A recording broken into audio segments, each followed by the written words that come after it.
একই উঠোনে বড় হওয়া দুই বোন, বড়টির নাম উমা আর ছোটটির নাম রত্না। উমা ছিল শান্ত, স্নিগ্ধ আর ধৈর্যশীলা, যেন শরতের শান্ত নদী। অন্যদিকে রত্না ছিল চঞ্চল এবং ভীষণ জেদি।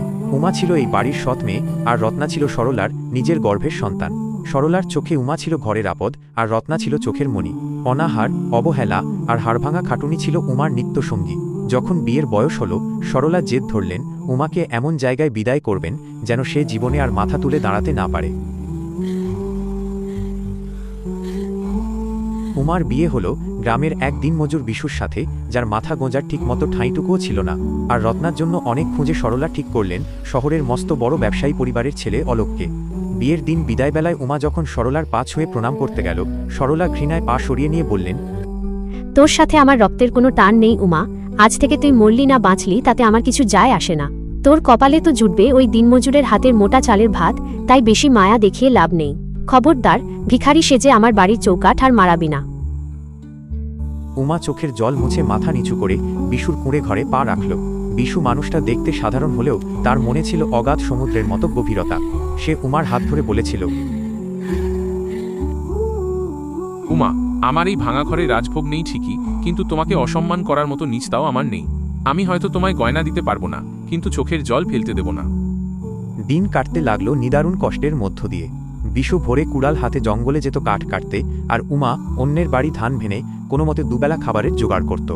মাঝে মাঝে এমনও দিন যেত যখন দুজনের থালায় শুধু নুন আর জল ঢালা ভাতটুকুও জুটত না। ঠিক সেই সময় রত্না আসত তার বাপের বাড়ি। দামি শাড়ি আর সোনার গয়নায় ঝলমল করত রত্না। একদিন উমা তার বাবাকে দেখতে বাপের বাড়ি গেল। তার পরনে ছিল তালি দেওয়া একটা শাড়ি। তাকে দেখেই সরলা ঝামটা দিয়ে উঠলেন। কেন এসেছিস এখানে? তোর স্বামী কি আজকেও কোনো কাজ পায়নি? আমাদের কাছে হাত পাততে আসবি না বলে দিচ্ছি। রত্নাকে দেখ কত সুখে আছে, রাজরানী হয়ে আছে ও। রত্না তার রেশমি আঁচল সরিয়ে উমার সামনে দিয়ে হেঁটে যেতে যেতে বলল, ছি দিদি, তোর গা দিয়ে তো ঘামের আর দারিদ্র্যের গন্ধ বেরোচ্ছে। তোর ওই নোংরা হাতে আমার ঘরটা অন্তত ছুঁস না। আমার দামি আসবাবপত্রগুলো অপবিত্র হয়ে যাবে। উমা পাথর হয়ে দাঁড়িয়েছিল।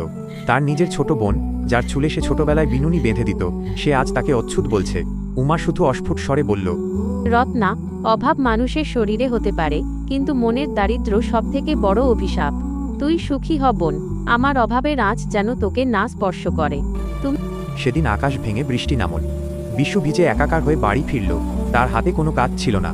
দুদিন ধরে উমার পেটে এক দানা অন্নও নেই। তবু সে বিশুর সামনে হাসি মুখে দাঁড়িয়ে বলল, তুমি হাত মুখ ধুয়ে নাও, আমি জল গরম করছি। বিশু উমার শীর্ণ হাত দুটো নিজের হাতের মুঠোয় নিয়ে চোখের জল ফেলে বলল, উমা, আমি কি সত্যিই তোমাকে সারা জীবন